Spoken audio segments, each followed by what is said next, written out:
as I keep saying how many times, moments and stories like this you hear within the past 2 years, with the pandemic, with the twists and turns life has really thrown our way, with some great losses like the recent Scott Hall or, Brody Lee and others, not just in the wrestling business, but in the entire world as well right now. Moments like this, you sit back and just realize like how lucky we are to be where we are today. And also, a person like me, it shows that, there really is a big man up there watching over us all the time. Thank you, Lord Jesus. Thank you, God. What is going on, guys? This is the Club of the Man 1993. This is a very, very, very late night stream. I personally am surprised I'm doing this stream because this could be a longer stream. It's not just, let's come up here and talk about this topic and that's it. No. I actually do have a last minute surprise I threw together based off of the news that we were given today. March 25th, 2022 is definitely the end of an era. In the ring, at least for wrestling. I mean, it's been a while, of course, since he has been in the ring, which it was not that long ago. It was only a little over a year ago, apparently. I completely forgot about a match, but we'll talk about that, of course, in a second. But this stream was a very last-minute thing. But let's cut to the chase first. Let's talk about the main story. Why are we here?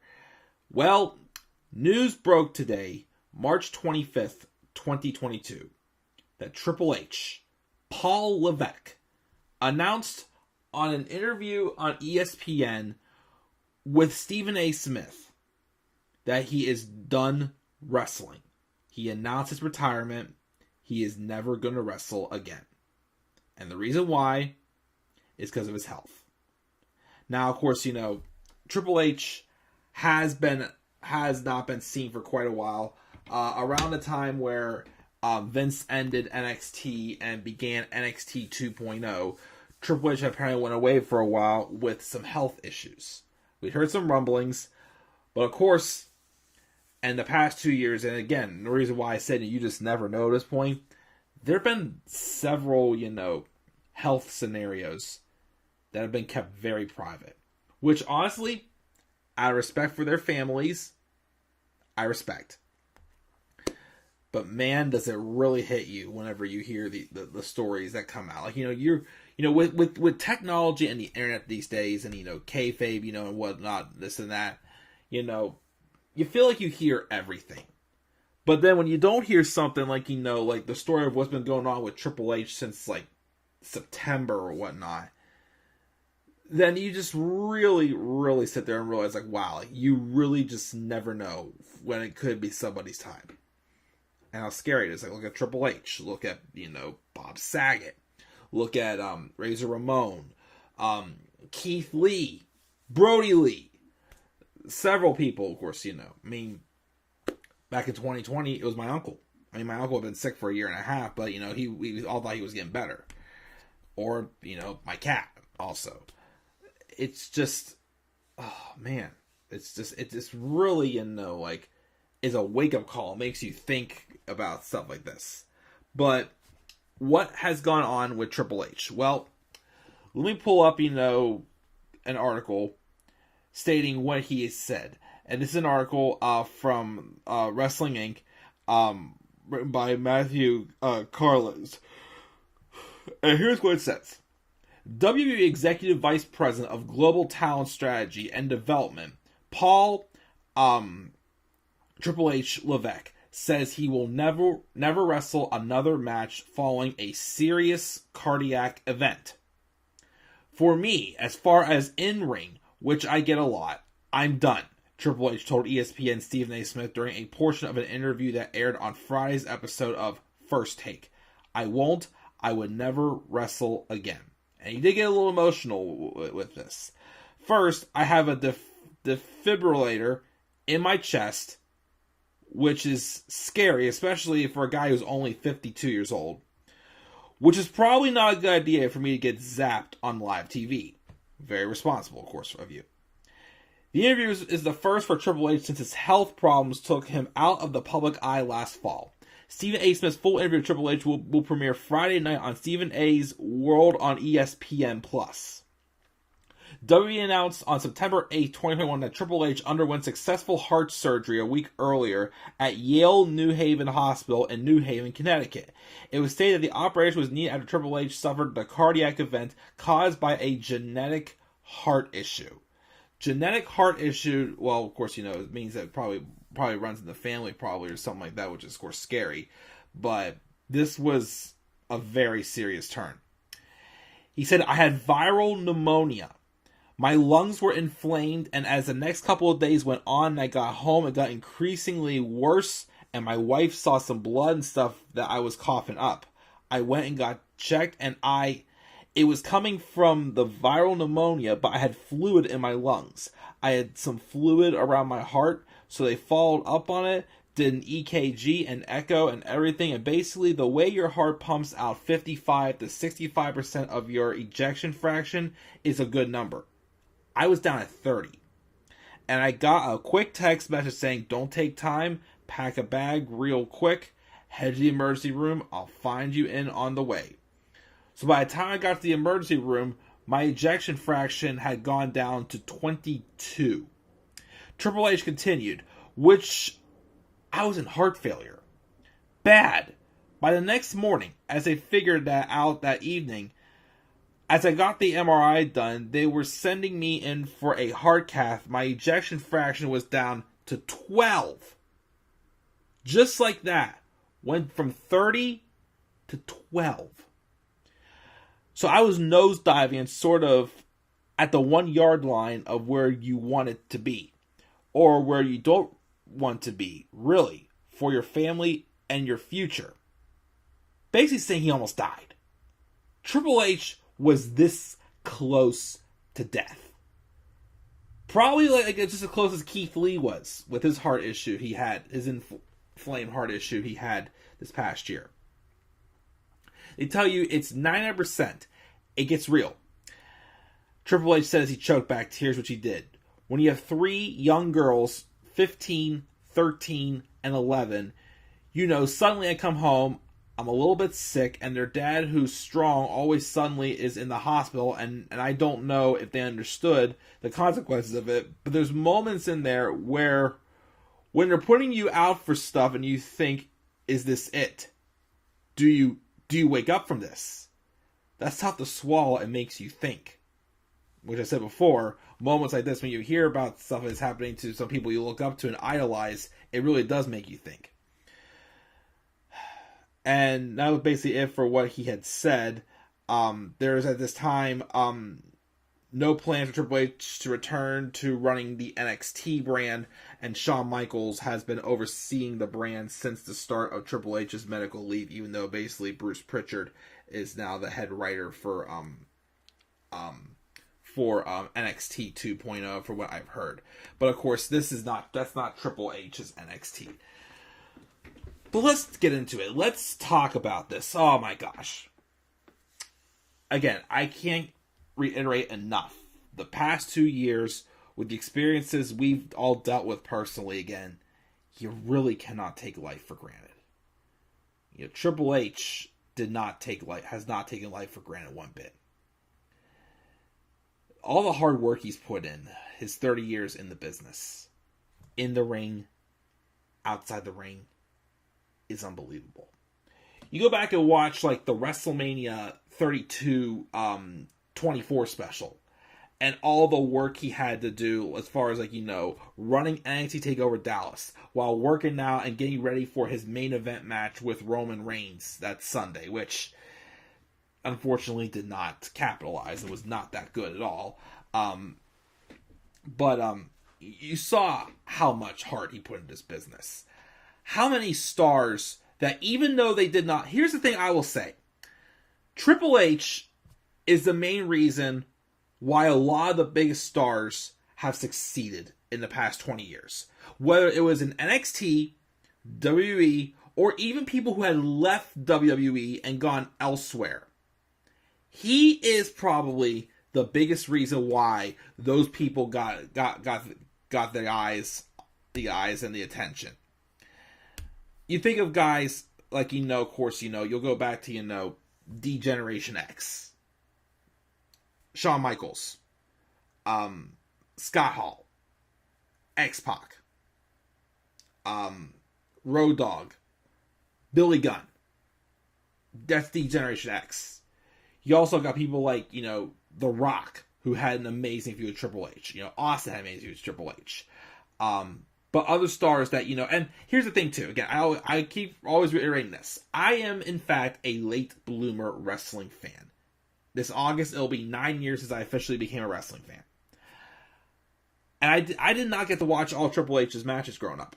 Like, again, the first ever match, believe it or not, I seen for Triple H was WrestleMania 29, when he wrestled Brock. And, their matches were okay. They were not, years later when I've gone more into, the wrestling industry, they weren't the best ones, but they were fine. But, I've gone back and watched, like the WrestleMania matches he's had, the SummerSlam matches he's had. There's definitely some other ones, like, I haven't really watched much of his matches at all with Mick Foley or Cactus Jack. I haven't seen all of his matches he had, like, with Batista in 2005, besides his WrestleMania match, of course. I didn't see their Hell in a Cell match that they had at Backlash or Judgment Day, whichever one it was, or other, matches. I have not seen all Triple H's best matches. But people do, claim that Triple H, did not put over some talent that should have been put over. I am not going to deny that is true.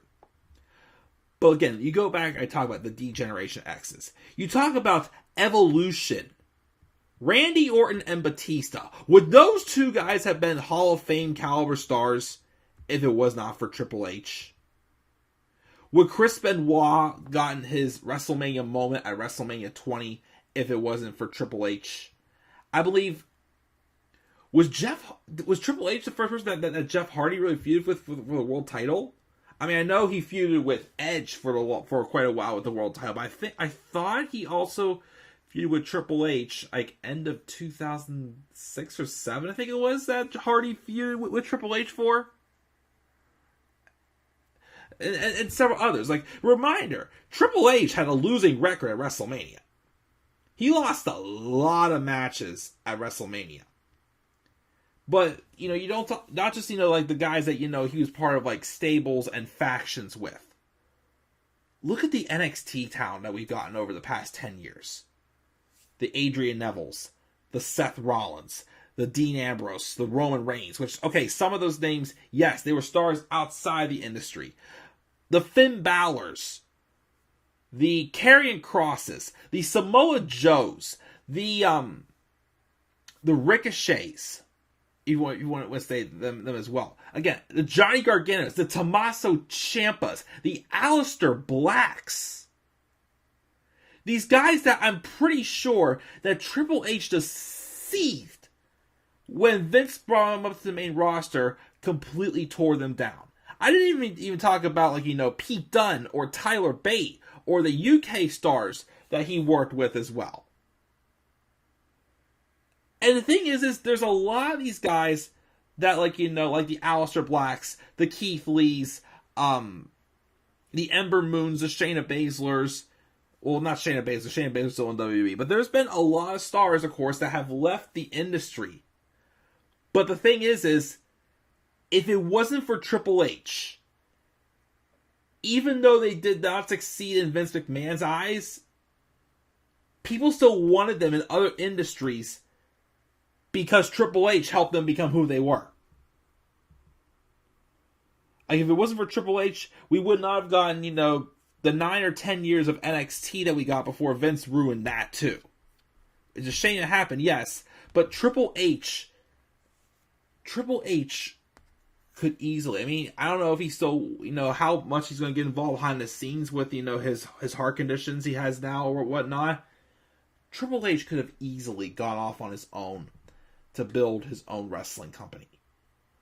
Like, if he would have still been in control of NXT, I'm pretty sure NXT would have, even though NXT lost to AEW, I'm pretty sure if Vince didn't stick his nose, because let me say this too. Before Vince stuck his nose into NXT, like the moment I think Vince killed NXT was when Karrion Kross lost to Jeff Hardy in his Raw debut. I, honest to God, though, felt before then, in between NXT TakeOver Vengeance Day and that moment right there, I did feel like NXT was starting to get its groove back. Yes, it took a hit during the pandemic era, but I really, really felt like they were starting to get the momentum back again until Vince pulled the plug on it. I think the guy really just knows how to run a business. The guy really knew how to create stars. The guy really knew how to play the right character to make the right star look good. Yes, he's had his swings and misses. He's had some strikeouts. Yes, he had the whole Katie Vick thing. Yes, he had the burned out main event with him and Randy Orton WrestleMania 25. Yes, he did, have sometimes he was overbooked. Yes, he did not put over Booker T at WrestleMania, I think 19 it was or whatnot. He didn't put over Booker T in that feud that really didn't sit well with a lot of people. Yes, Triple H obviously at times came across as an asshole at times. You cannot tell me, though, that he did not do a lot for the wrestling business. Besides being in his in-ring work, 14-time world champion, multiple-time Royal Rumble winner. I think he's an Intercontinental champion. Probably won the tag titles at times as well.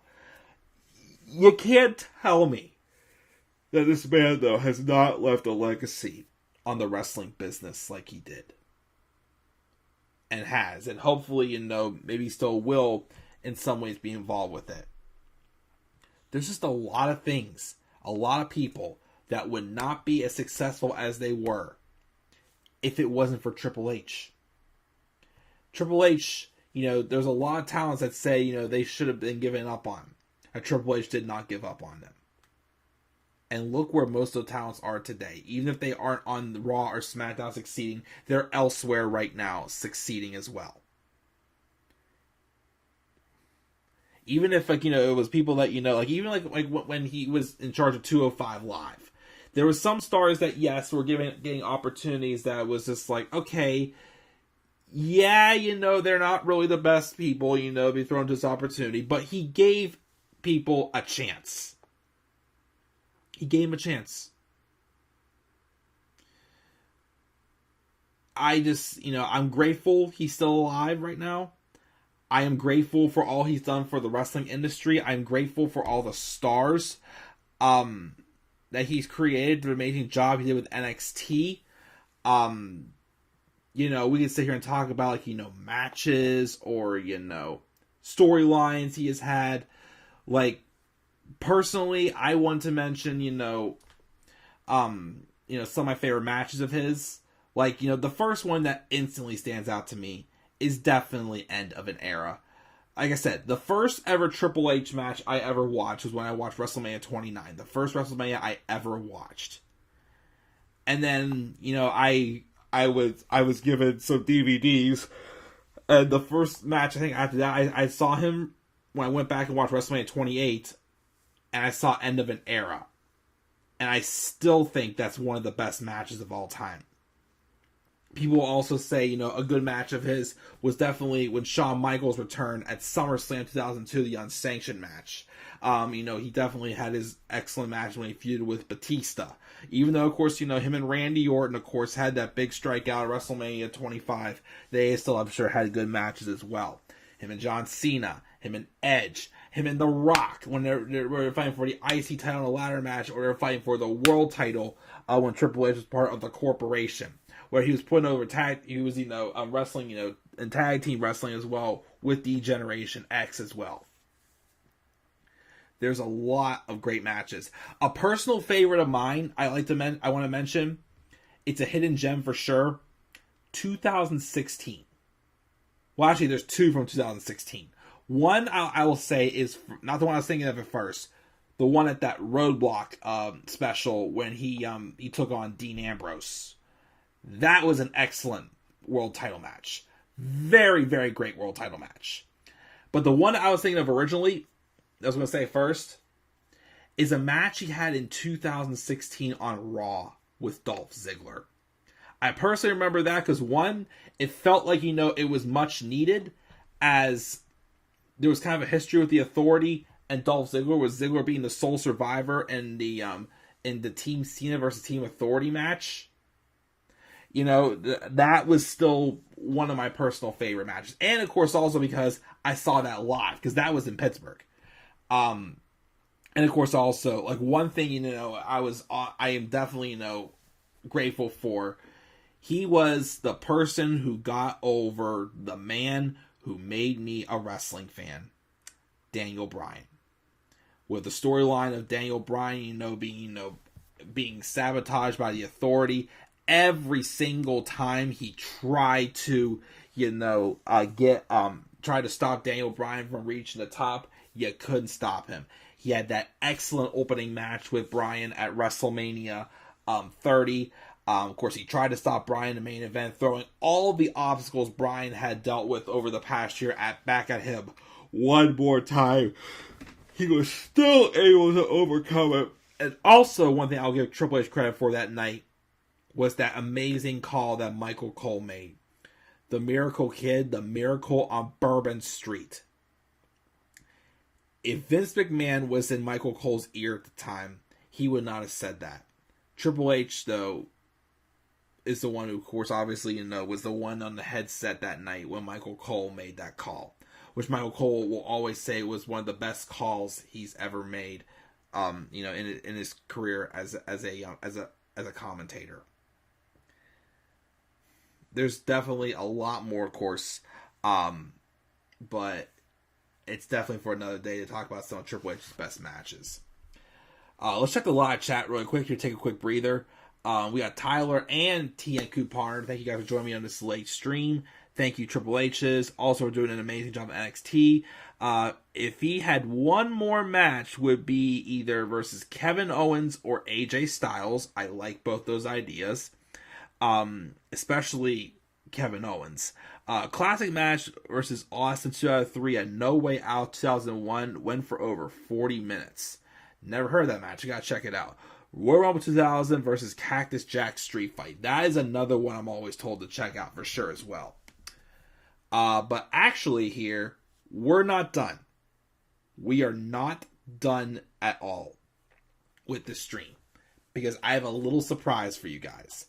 This was a very last minute thrown together thing that I did take the time this evening around my Dynamite stream and my 2 baseball videos I uploaded to make graphics together for this. It's been a while since I've shown this graphic, obviously, but yes, I'm doing a top 10 special as a surprise in this stream. And it's going to be the top 10 dream opponents that Triple H never had a match with. Now, of course, T and Coupon started rattling off a couple in there. I'll be honest, one of the two was in there. Is in my list for sure. But I just, I definitely would have thought of, best matches and whatnot. But the first one that popped out to me was best, dream matches that Triple H has not been able to have yet. Did not get to have. It was a tough list to come up with for me personally, because, I was trying to go outside the box. My list is mostly of people who, are either still at the company or not with the company anymore. I wish I would have thought a little more about some AEW thing, but the thing that made it tough for me for this list is there's so many people I know of that you would want to see wrestle Triple H, because obviously he had an impact on their careers. There was a lot of people, such as, the Shinsuke Nakamura's, the Bobby Roodes, the Keith Lees, Damian Priest, Chad Gable, Johnny Gargano. Some of them I just felt like that was okay, if I pick this person, I'm only saying this because, which I'll be honest, there is a couple on this list that may be like that. But I didn't want them all to be ones that, that I didn't want them all to be ones that basically would be like, oh, because they had they were Triple H's creation or whatnot. Like in 2017 when he appeared in the Survivor Series elimination match, which that him winning that was not a good call right there. I'm sorry, all due respect, but that was not a good call. That match wasn't even that good, to be honest. Like, I remember there was a moment in that match where, like, Shinsuke Nakamura and Bobby Roode were on the opposing team, tagging themselves in just so they can have a chance to wrestle the guy who was the reason why they were there that night, where they were at. So, yeah, it was definitely a very tough list. And there's definitely a couple of names on here that you guys are probably surprised I went with. One, actually, which will be the number 10, is actually somebody he did have a match with at one point. But I put it on the list because, one, this person does have a completely different character since. And two, it's probably the biggest dream match I have had that disappointed me the most. So that one is going to be done first. So, guys, of course, it's been a long time since I've done a top 10 special.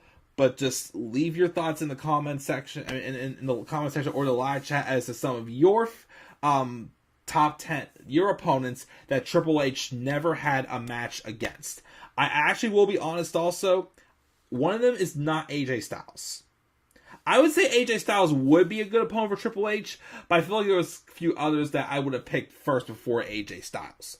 But that was definitely a good pick, TN Couponer. But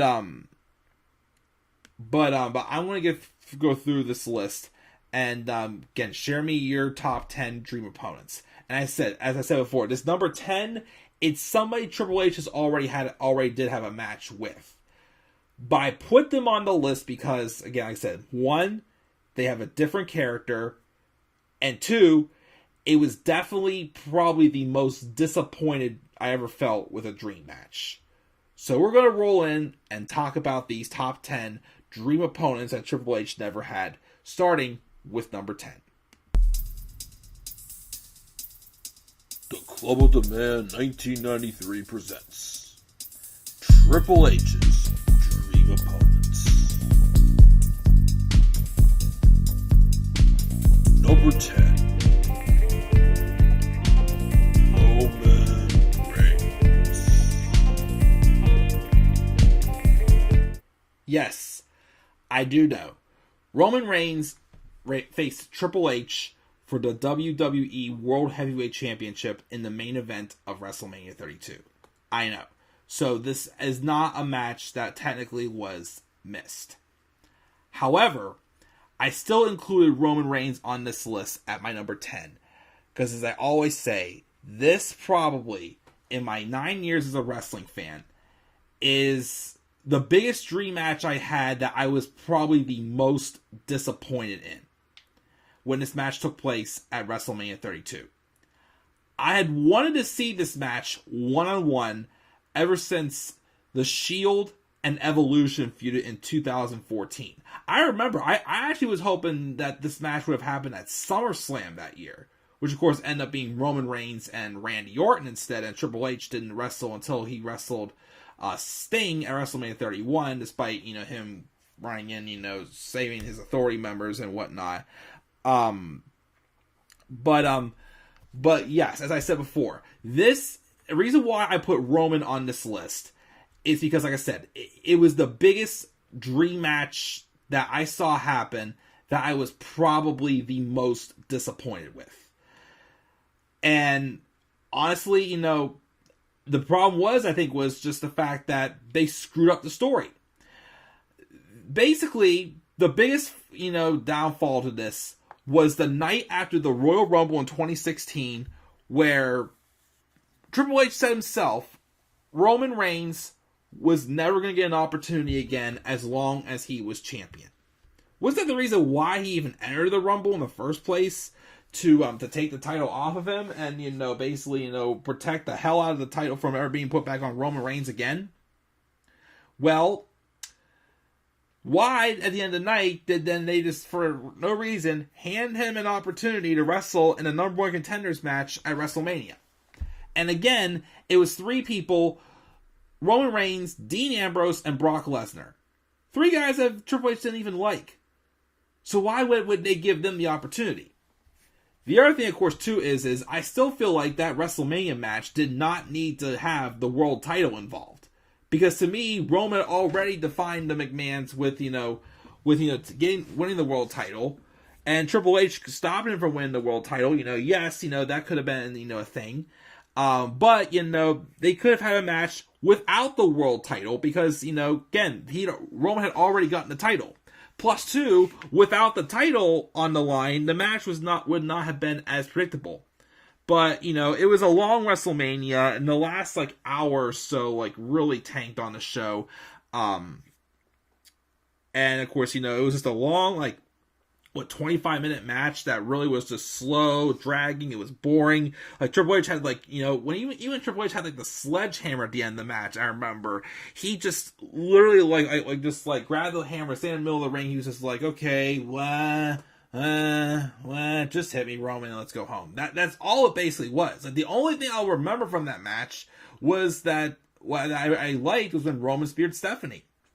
So, if Triple H is still able to wrestle, and, he got to have a match with the current tribal chief, Roman Reigns, I'm pretty sure it would go over much more better. Of course, Triple H is 52 now, so even if he didn't have this heart condition, he probably wouldn't have been in as good a shape as he was back in 2016. I'm pretty sure, if we would have had that Roman Reigns back in 2016, we would have had a much, much better match. So, I will say this is Tribal Chief Roman Reigns is my number 10 pick for the top 10 dream matches that Triple H never had, in my opinion. So, that's my number 10. My number 9 is somebody that I know was not very well liked. I know to this day still is not very well liked. This match, though, to me was teased in 2014. And again, set personal feelings aside, how people may feel about this guy, I actually would have liked to have seen this match if it happened. So because, of course, it appeared as at one point was a dream match to me, and I kind of wanted it to happen, let's check it out now. And let me just give this one a mention as well. Number 9. Ryback. Yes. Feed me more. So, there was a point, again, when I actually was interested in seeing this match. The time was, of course, Survivor Series of 2014. Of course, it started off when Ryback came back from his injury, and he was being basically, bargained for either the Team Authority or Team Cena. At first, Ryback did join the Authority because, as he said, the big guy does not take any bribes from the Authority, because I also don't see John Cena on the back of my paycheck either. So he joined the Authority until he got sick of them, and he, quit, but he still didn't join Team Cena until they finally convinced him to join Team Cena.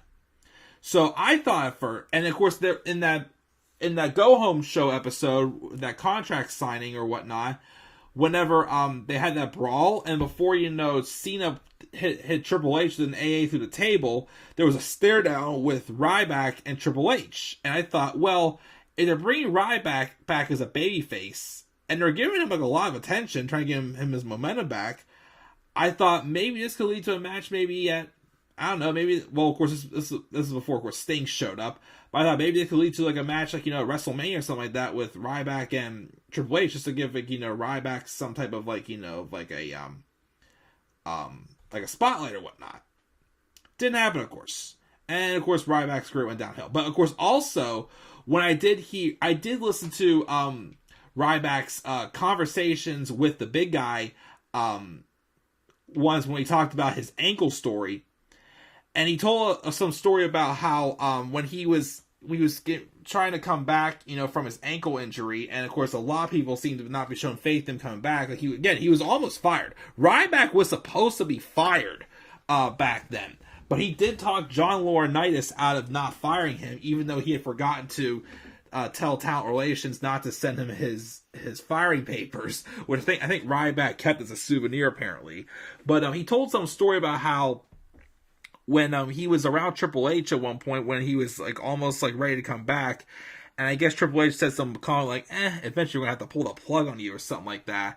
And like Ryback says that he felt really discouraged by that because he was definitely a big fan of Triple H growing up.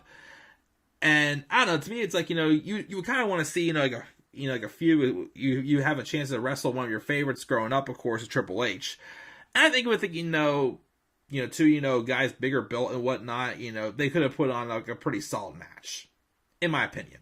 So I know, again, Ryback's not one of the most liked people in the industry and whatnot, but I still think there was a point, and I still would say back then I wouldn't have minded seeing a match with Triple H and Ryback. Triple H, of course, did actually at some point in 2013, I think it was. Yeah, I think it was 2013 or late 2012. Did have a match where he did put over another Paul Heyman guy and a good friend of Ryback's, Curtis Axel. Never watched that match, but I have heard apparently he did make Curtis look good in that match, which is good because I was definitely one who supported the idea of Curtis Axel getting a push when he was around, but unfortunately that did not happen. But yes, my number 9 is Ryback. Okay, so I promise you this is the last like really, really goofy pick. I went with one person that Triple H has already had a match with but didn't go good. I had another one that I know a lot of people probably would not want to see that match either, or favor, but I still went with it. Now I got this one. You guys are really going to judge me on this one and think I'm crazy. But I think of this as, okay, we did kind of do something like this at a WrestleMania a couple years ago with a certain recent Royal Rumble match winner. And I think, okay, could they, go one-on-one maybe, or would it be, in a tag match? I had the idea because I thought of a segment that happened on Raw in 2019 in the build to WrestleMania 35. And when I thought of that, I'm thinking, match them one-on-one, or even if it was a tag match. What am I talking about? Let's do it. You guys are going to think I'm crazy, but I promise this is the last one you're going to think I'm crazy with. This is my number 8 for a dream opponent for Triple H that never happened. Number 8. Becky Lynch. Yeah, that's right. I'm dead serious when I say this. It could be... I thought back to that segment on Raw back in 2019 where, yes, the storyline for the main event of WrestleMania 35 was definitely overproduced drastically. But they had like this segment where like Triple H and Stephanie got involved where they were trying to restore order to, Becky Lynch's, suspensions and like her knee injury she had that she had been like continuing on from when she suffered it in the Royal Rumble match. And of course, she basically, with all the guts in the world, stood up to the authority, basically saying, "You're not going to tell me what to do." And she, I think, actually, just had a small attack on Triple H. I randomly thought of that because I was thinking, like, man, I was when it comes to these, I'm thinking, like, man, some people he really would put over, and like how he really put over Ronda Rousey as he let Ronda, like, get good offense on him. Like when the match that Ronda Rousey had in the mixed tag match with her and Kurt versus Triple H and Stephanie, I honestly enjoyed it. I mean, I wanted to see her obviously, destroy Stephanie McMahon's arm, but honestly, the best part of that match to me was when Ronda was going at it with Triple H. And honestly, Becky Lynch is like, especially, when she was like at her best, to me would be able to pull off the same thing, I feel. I don't think they would ever have done like a one-on-one match, but like imagine maybe something like this. What if, well then again, her and Seth didn't start dating until the beginning of 2019. But like what if like back in 2017 when Triple H and Seth Rollins feuded? I know Seth and Becky weren't together back then, but if you think about it, what if at SummerSlam? Because I think because Becky, that was when Becky had they were doing nothing with Becky. I think that's when Seth and Dean reunited the Shield. I think. But what if you continued the feud after WrestleMania and led it to like a mixed tag match? I mean, yes, again, they could not have done it back then. I'll be real. They couldn't have because of, Seth and Becky weren't together. And Becky Lynch was not in the spotlight at all whatsoever. But at some point, or like, it's too bad because Triple H was a babyface in 2019 when he wrestled Batista. But it's too bad, Triple H and was a babyface. They could have had him. They could have used like the story. Or how about this? Let's say if Triple H was not wrestling Batista, and obviously Stephanie was like they were still, and they could have still been heels, because Triple H really only went babyface because of the fact of the legacy he was having on NXT, of course. And of course, he was wrestling Batista. And of course, also, they kind of made him a babyface in the feud with DX versus the Brothers of Destruction, which we don't have to talk about that match right now. But imagine, after WrestleMania, instead of doing Seth Rollins and Becky Lynch versus Baron Corbin and Lacey Evans in that Extreme Rules match, you could have done Seth Rollins, Becky Lynch versus Triple H and Stephanie McMahon instead there. Just an idea. I know this is a very weird pick, but again, after seeing like what he did with Ronda Rousey, I really think that Becky Lynch could have pulled off the same thing. Which is why I have my number 8 as a dream opponent for Triple H that never happened, is Becky Lynch. Call me crazy, but that's what I went with. Alright, so now we get to the last 7 picks aren't as goofy as those first 3. But we're going to talk about the number 7. Number 7 is, again, someone I felt that, someone that I feel fell in that category of like, oh, I'm only picking this person because, Triple H made him. Well, there still is some wrestlers that I feel Triple H, like, specifically, protected. Like, ones that he really went out of his way a little bit the extra mile for. Which, if you do that, that leads to a really good story that you can, make, like, reality become a storyline. Such as, like, the simplest story of, like, Drew McIntyre. Okay, Drew McIntyre's not on this list. I'm pretty sure probably at some point before he got released the first time, Drew and Triple H probably crossed paths. Not sure if it happened or not.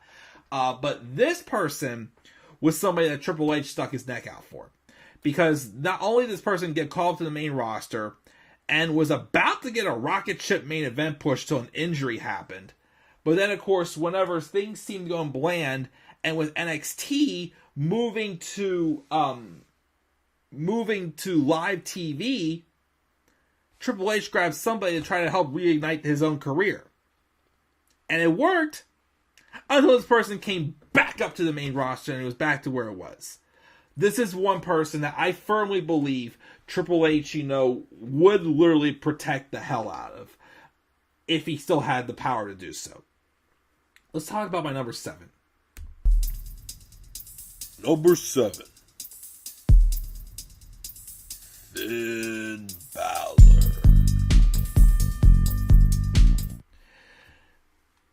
So apparently, I think the only times that Triple H and Finn Balor actually have, been in the ring at the same time wrestling-wise was, of course, in 2017, whenever Finn was part of Team Raw when Triple H was on Team Raw at Survivor Series.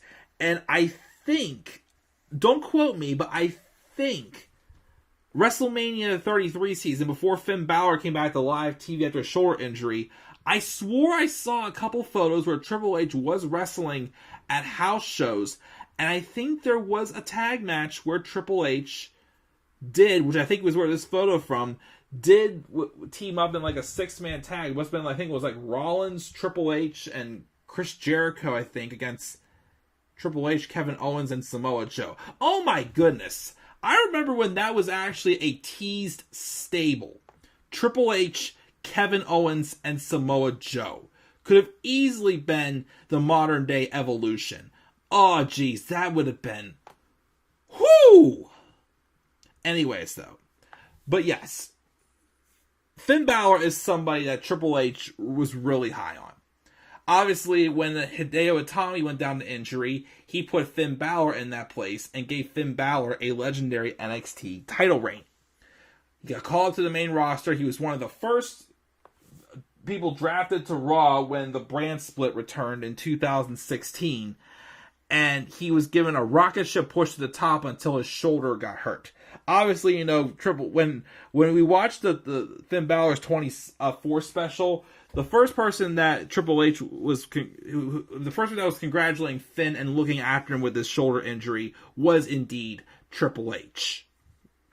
And in 2019, obviously, when Finn Balor basically hit rock bottom on the main roster, Triple H, after Balor went on a little bit of a break, Triple H called him back to NXT and basically, helped, spark, the show to compete with AEW, of course, and gave him a run with the NXT title after Karrion Kross that went down with a shoulder injury. And Finn Balor, of course, had some excellent matches when he came back to NXT and, basically reinvented his character. That basically got taken away when he came back to the main roster. But I think about this match. I, honest to God, think, what if they did something like this? This is very similar. This is. I'm gonna give credit a couple times to my good friend Robbie One Kenobi. My idea would be for a feud for this. What if Triple H was still a heel? He had Finn Balor kind of be like, his new protege or whatnot. Like, basically, like, Finn Balor being the role Seth Rollins was in 2014. And pretty much, like, Finn Balor, had the demon overtake him. And again, with being Triple H's creation, Finn Balor eventually tries to take out his own creator. And Triple H tries to destroy what he created. That could have easily, that was an idea that Robbie One Kenobi had pitched a few years ago for a double turn between Finn Balor and Bray Wyatt. When he pitched that idea for when their feud ended in 2017, which that feud really benefited neither Finn or Bray and made both of them look worse. But imagine if you would have done that booking with Triple H and Finn Balor. That could have easily been the story there. One of his prized students, he can consume much more of the power that Triple H led him to, which led for him to turn on his creator. I, of course, would have wanted to see Finn Balor defeat Triple H, of course. But it would be a good story. Just an idea. But yes, that is my number 7. Number 6, like Finn Balor, is someone else that, is more so of like, someone else I know that Triple H obviously was very high on, that he trusted with a certain division. After he had my 2017 match of the year. And of course, he has just joined SmackDown recently under a completely different name. So that chump I wouldn't want to see wrestle Triple H. What he was before, though, I would. Let's talk about my number 6 pick. Number 6. Pete Dunne. That's right. His name is Pete Dunne, not Butch. Story for this one? Haven't really thought it out too much. I mean, mostly, because I would like to see this match more so because of, just the styles of wrestling that collide with them. Pete Dunne, obviously, and no. I have the idea of the story. Didn't Pete Dunne kind of give Triple H a little bit of a hard time when the first United Kingdom Championship tournament happened? The one where Tyler Bate beat Pete Dunne in the finals. Didn't obviously Pete Dunne kind of give Triple H kind of his run for the money, basically. Here's a story that I could have done. Since Pete Dunne obviously was being a little bit of a thorn in the side of Triple H during that, what if the title match between Tyler Bate and Pete Dunne in that tournament was for the loser does not earn a contract cannot get a contract with WWE. And of course Pete Dunne loses, and obviously since he'd been a thorn in Triple H's side throughout the tournament, what if it would have set up a match that is similar to another pick I have coming up that I'm going to also give a shout out to Robbie One Kenobi as well. But what if basically Pete Dunne, obviously was that desperate to try to get a WWE contract after losing in the UK Championship Tournament, that he challenges Triple H to a match where if he wins, he gets a contract. If he loses, he does not. Jeez, I'm coming up with these ideas on the fly tonight, and it's already 1 o'clock in the morning, and I'm still killing it. Holy smokes. I personally think that's a good idea. And two, the thing I always admired about Pete Dunne before he became Butch, I always forget that he's only 5'10", 205 pounds. He looks like a big man. He looks like someone who can compete in a strength game with Triple H, in my opinion. Which is probably the bigger reason why I wanted to see that. I wanted to see it happen because, yes, a little smaller than Triple H, but I feel like a strength game he could really challenge Triple H with.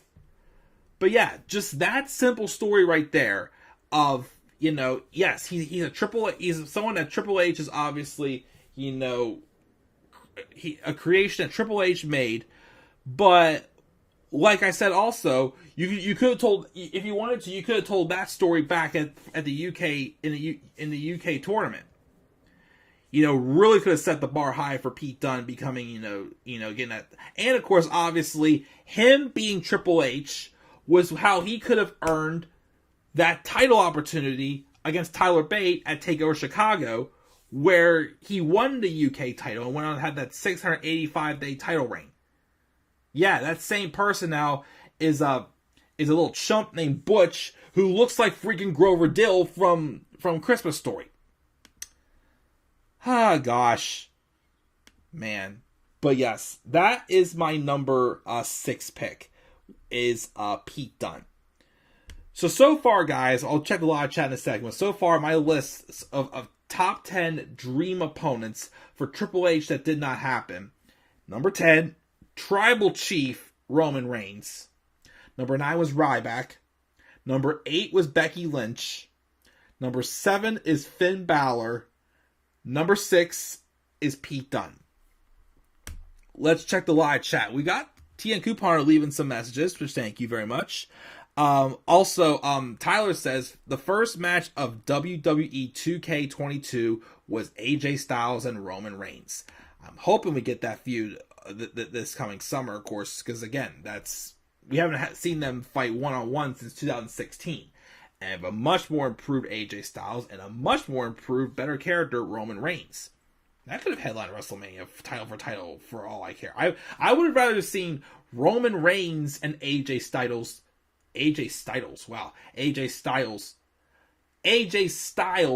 title unification match than Roman Reigns and Brock Lesnar title unification match. But yes. TNP agreed that this would be a tough list, and it was. He's happy about this surprise. Thank you. He can see why he put the Tribal Chief on the list for sure. He also suggested Triple H and Tommaso Ciampa. I can agree with that. You'll see. He says Rollins and Becky versus Triple H and Stephanie, of course. Interesting pick with Becky, and it could lead to Rollins and Becky versus Triple H and Stephanie Extreme Rules for both belts. Like I said before, they could have done that instead of the two of them versus Baron Corbin and Lacey Evans. Although you would have had to have fixed how they basically made Becky Lynch look like the man and Seth Rollins look like a freaking chump in that build. Keith Lee versus Triple H, good honorable mention. Walter Triple H is also an honorable mention. Both not on my list, but those would have been good picks for sure. I wanted to kind of, because I didn't want to stick with a lot of big boys, like big men that, Triple H, could have wrestled. I wanted to mix in with some high flyers and whatnot that included. But those were definitely good honorable mentions. Good idea. Light bulb on the fly. Yes, I like to include a light bulb there as well, my friend. All right. It's a little after 1 o'clock in the morning. Let's roll in now to the top 5 on this list for dream opponents for Triple H that did not happen. My number 5, I solely have this one on my list, again, because of Robbie 1 Kenobi. I will refresh our memory in just a second. My number 5. All I can say is, for those who may remember this idea, who know Robbie, it's game on or game over. Number 5. Cedric Alexander. Okay, today's Cedric Alexander obviously would not be considered to have a big match with Triple H at this time, unfortunately. Even though him joining the Hurt Business was an excellent idea, but of course they had to pull the trigger on the Hurt Business for WrestleMania for no reason whatsoever, other than the fact that they were worried that they would have gotten Drew McIntyre booed at WrestleMania. Which, again, they definitely eased up on Drew McIntyre at the right time and basically saved him from being hated, which I would have hated to see happen to Drew McIntyre. But anyways, Triple H and Cedric Alexander, again, the ones who I said, that I could have been thrown here because, they're just ones that Triple H created and would want to see, one of his creations go at it. But at least there was, a little bit more of a story to it. Again, the idea of Finn Balor, having Triple H bring out more of the Demon in Finn Balor, and then the Demon tries to outdo the creator. Or, again, Pete Dunne, giving Triple H a hard time being the biggest heel at the UK Championship Tournament because of his actions. He tells him, you better win the title or else you're not going to get a contract. And then he loses to Tyler Bate, but then Pete Dunne picks a fight with Triple H for one more shot to get a WWE contract. Well, this idea, I think if I can remember, was pitched, of course, by Robbie 1 Kenobi. And it was an excellent idea.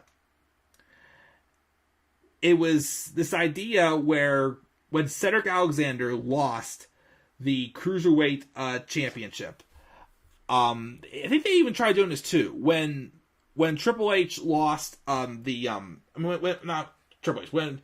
Cedric Alexander lost the Cruiserweight title, they gave him I remember they had Mustafa Ali wrestle Buddy Murphy first because they wanted to give him more time to be able to refocus before he got his rematch. Well, I think Rob pitched the idea of what if Cedric Alexander would go on a little bit of a losing streak, and then Triple H would remind Cedric how the crowd once cheered for you. They wanted you at the Cruiserweight Classic, even though you lost in the semifinals. The crowd would not stop chanting, "Re-sign Cedric." I came out and I acknowledged that, which he did, which was a very, very classy move by Triple H. We'll always respect him for that. So basically, he starts winning again, and he really says, "I see so much in you." So then he racks up. I think it was he racks up the wins again and gets back on top basically, and goes, "Okay, but if you really want to prove you are the star that I saw, you got to take on, like, the big league, the big challenge, the biggest obstacle, really push you on this one. And you wrestle me. It's game on or game over for you, Cedric Alexander. And I think Robbie said he had Triple H winning the match, but it was one of those things where it's like Cedric's still looked the strongest he could in defeat or something like that. I can't remember what it was, but that was a match that he pitched. So when I came up with this list, I'm thinking, okay, even though Cedric Alexander, is basically a jobber, unfortunately, which he should not be, I still feel like I still would have loved to have seen him main event WrestleMania against AJ Styles. Like I told him when I met him at WrestleMania Access at WrestleMania 35, which he really appreciated that. Poor Cedric, but that would have been an excellent story for a match. And of course, when I came up with this list and I was scrolling through the roster again, when I saw Cedric, I instantly remembered that story. So Robbie, of course, shout out to you. As I mentioned, I definitely kind of used some of I thought of your stories as reference to some of these ideas, so definitely give you the credit for that. But yes, Cedric Alexander versus Triple H, game on or game over. Now my number 4. I don't know what the story would have been for this one. This one I referenced, I put on this list because I remember they teased this match in 2016. There was a moment they had in the Rumble, and I remember when Triple H was champion, this certain superstar did kind of tease a stare down with Triple H, which made me wonder who's going to be going after the world title soon, even after WrestleMania, when Triple H is obviously not going to be champion anymore. They were building to something like that until this person got hurt. It would have been interesting to see, though. They would have gone with this person taking out Triple H, though. Let me talk about this next one. Here's my number 4 dream opponent for Triple H that never happened. Number 4. Bray Wyatt. Remember this segment, guys? It was maybe it's a couple weeks before WrestleMania 32. I can't remember, what all happened, but I remember Bray Wyatt kind of had a random stare down with Triple H, and then he looked at the championship and kind of brushed on it I'll be coming for this very soon. Now, I hear the rumors of, as you remember, the Wyatt family was basically turning face after WrestleMania 32. They were supposed to have a feud with the League of Nations. That ugly stable.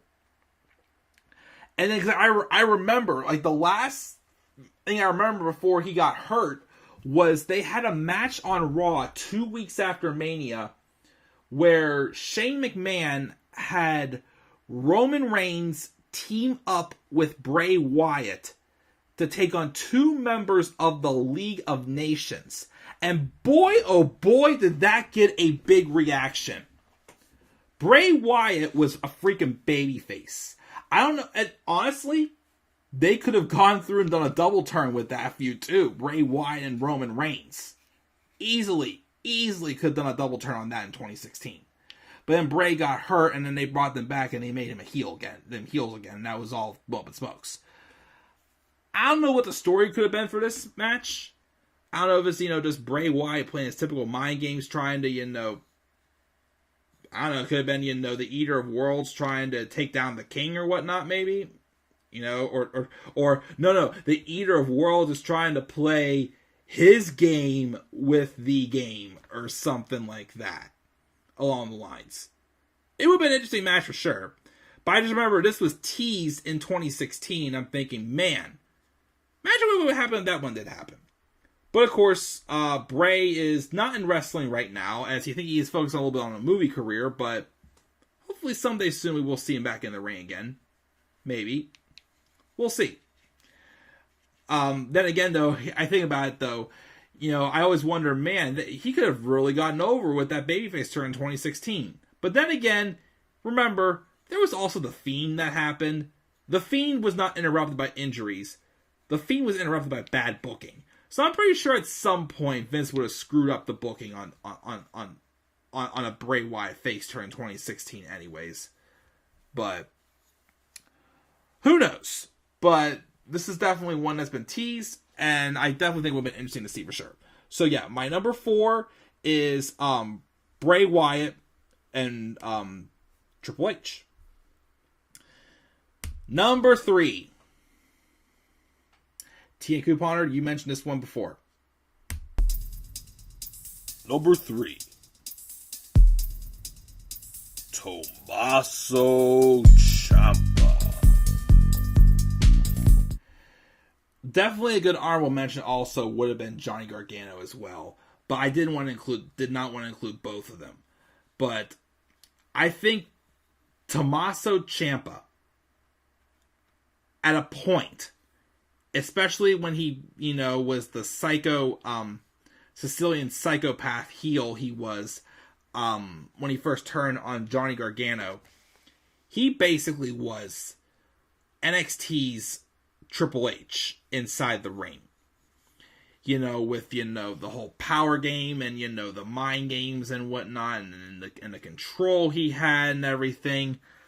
He felt like he was, the Triple H of NXT. And, the story behind this is, again, this Ciampa getting as dangerous as he was, as he got, with, what he did, to Johnny Gargano or whatnot. Maybe the story could have been, Triple H thought that Tommaso Ciampa was, getting too dangerous or something like that. And stepping in and telling him he's got to stop what he's doing or else there's going to be trouble. And then Tommaso Ciampa, of course, finally gets tired of Triple H, sticking his nose in his business, telling him to basically, stop being, such a psychopath. And Tommaso Ciampa basically starts, trying to pick a fight with Triple H. He goes, well, if you want to stop me from what I'm doing, then why don't you try to beat me to do so? Or something like that. As Triple H, of course, said, in 2017, he was trying, when he went in that promo to, really fire up his bill for his match with Seth Rollins, he was trying to be the creator and not the destroyer. Well, with what Tommaso Ciampa had done, basically kind of like another Finn Balor thing, except, not completely like, him being possessed with a demon. Basically that Triple H did not include this monster, but basically he wanted to stop Tommaso Ciampa from becoming the monster from becoming even more of a monster than he already was. And Triple H basically said, you gave me no choice but to be a destroyer. Let's play the game at TakeOver. Oh my goodness. Imagine this. Triple H, that's one thing I should really mention here. Wouldn't it have been neat to have Triple H actually compete on his own show? NXT? This could have been the perfect match. Triple H and Tommaso Ciampa. Now, the same idea actually could have been the case for another superstar. Actually, any of the last 2 superstars could have been the case. Maybe. The last 2 superstars, 2 options, are also former NXT champions as well. And the same idea of they were at one point, monster heels who were just running rampage on the show until they got what they won. And this could have been Triple H basically stepping in, saying, hey, you gave me no choice, but instead of being your creator, I'm going to be your destroyer. That could definitely happen with Tommaso Ciampa to have an excuse to have them have a match. But that's my number 3. My number 2, the last 2, you can kind of say the same thing. Pretty much. Especially this person. We all know this person, Triple H, stuck his neck out for just last year. Let's roll into it. Number 2. Samoa Joe. We didn't get Samoa Joe and John Cena, which we were supposed to get at WrestleMania 34. And we also never got Triple H and Samoa Joe either. This would have been good.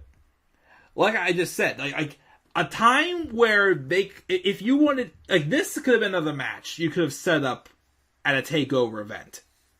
Samoa Joe and Triple H at a takeover would have been awesome. Here's an idea. 2016, actually, yes, 2016. Samoa Joe ran roughshod on the roster once he lost the NXT title to Shinsuke Nakamura. And he basically, beat down Nakamura, and Nakamura was supposed to be gone for like 6 to 12 weeks, I think they said. I remember the storyline was. And Nakamura's going around calling out for Regal, saying to bring him Nakamura or bring him his championship. Well, what if the story was that Nakamura really wasn't able to, be back to do so? And let's say, again, like I had the idea with Tommaso Ciampa, Triple H basically says, hey, you want another shot for the title? Well, you've, caused enough damage around here. What if you face me? And if you beat me, you can get, okay, though, I don't know if that would have worked, though, because I think at the time rematch clauses were still a thing. But no, wait. Let's say WWE was staying true consistently with their 30-day rule. And obviously with Nakamura, storyline-wise, was going to be gone for 6 to 12 weeks. What if the story was, well, okay, Nakamura's going to have to get the championship relinquished, but I'm not just going to hand it back to you. If you're going to, hurt everyone else in the process of trying to get the title back, then why don't you face me? If you beat me, I'll give you the vacated NXT championship. If you don't beat me, though, you're fired. Because Triple H would have had a reason to fire Samoa Joe for basically, what he was doing in that build for that rematch against Nakamura. And then, of course, he could have won the title, and then Nakamura could have won at the following, takeover after that. Or even on the main roster, like, there was a rumor, I remember, in 2017 floating around that if Seth Rollins wasn't going to be cleared to compete for that WrestleMania, because he did suffer that real injury that Samoa Joe gave him, what if, they would have had Samoa Joe and Triple H wrestle instead? Well, one of them would have had to turn face, and it wasn't the time for either one of them to turn face. But there's a couple of directions you could have gone with it. And again, too, another reason why I picked him is because Triple H stuck his neck out for him. When Joe got released in 2021, Triple H immediately grabbed Joe back to come back to NXT. And it got him cleared to wrestle Karrion Kross at TakeOver 36. Of course, we all know what happened after that. Joe got sick, even though other champions had gotten sick with the same thing Joe had. They stripped him of the title, and he never appeared on TV again. And they released him just a couple months ago, at the beginning of January of the year. But yeah, another way to have gotten Tommaso Ciampa, of course, the match again. Another choice for Triple H to either wrestle at a takeover. So there's Samoa Joe. And now we get to our number one. I think the past couple times, I didn't do a predicted match card this year, but I'm pretty sure most of the match cards I've done for WrestleMania the past couple of years, if there was one person that I thought that Triple H should have faced, is this person right here. And the number one dream opponent for Triple H is Kevin Owens. So obviously, with Kevin Owens, you could have done the same thing I suggested, of course, for Triple H to fight for the NXT title, if you really wanted to. You could have had, obviously, Kevin Owens, obviously, just taking it too far with Sami Zayn. And, of course, when Triple H tries to break up the fight or something like that, Owens, starts, attack Triple H or whatnot. And, Kevin Owens starts basically, cutting promos, ripping on Triple H, how Kevin Owens ripped on Shane McMahon in 2017. Which, obviously, Kevin Owens making it personal could have led to, to a match like that. Again, there's, even though it's kind of a repetition with, Ciampa and Joe, or even, Pete Dunne and, Finn Balor, for most of the guys, at least there's a story. There's a reason why that story can happen, though. But no, on the main roster, where Kevin Owens wanted an opportunity, he could have picked the fight with Triple H, or Triple H could have basically, said, I've not been too thrilled with how you've been doing. This is basically kind of like pulling another Cedric Alexander thing there, basically give him the match just to, to push him a little bit, pretty much. But, I feel like, out of everyone on the list I gave, this is the one that would have been probably the most likely to happen if Triple H was still healthy. Because Kevin Owens, obviously, again, he's re-signed. He's someone who's there to, he's not going to be, they're probably not going to put the world title on him ever again, sadly, which I wish they would, but, they're not. He's one that I think, you can rely on working with in a program with, like a Triple H, or like a Stone Cold Steve Austin like he is now, or like someone, like another legend, because, he's just that good. He's good on the microphone, he can have good chemistry with everybody, he's entertaining and whatnot. I feel like this, out of everyone on the list, this is the one that could have most likely happened, in my opinion.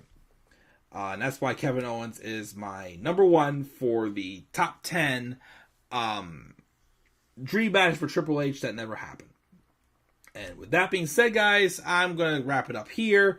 But that's my list for my little surprise, which is, again, number 10 was Roman Reigns, Tribal Chief version. Number 9 was Ryback. Number 8 was Becky Lynch. Number 7 is Finn Balor. Number 6 is Pete Dunne.